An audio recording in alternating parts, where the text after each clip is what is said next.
डुंगरीपाली स्थित PM Shri कुशलेश्वर high school वार्षिक उत्सव अनुष्ठित हो जाइछि।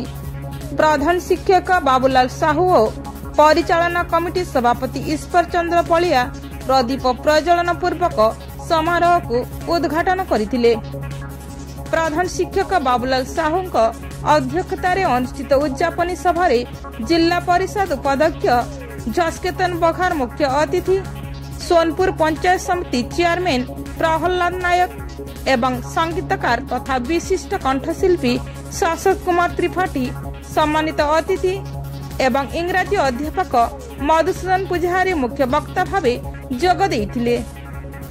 वरिष्ठ शिक्षक चकानयन मेयर स्वागत भाषण तथा अतिथि परिचय प्रदान करथिले।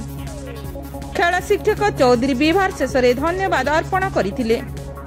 शिक्षयित्री नंदिनी महाना, स्नेहलता खेती, संयुक्ता दास, संजय प्रधान, मानस रंजन भोई, पुष्पांजलि नायक, आदित्य किशोर पाढ़ी, निवेदिता मिश्र, निहारिका मिश्र, नर्मदा पात्र, मानसी राणी, संयुक्ता गाईगोरिया, बालमुकुंद सेठी, चमारबाग प्रमुख सांस्कृतिक कार्यक्रम परिचालना करथिले।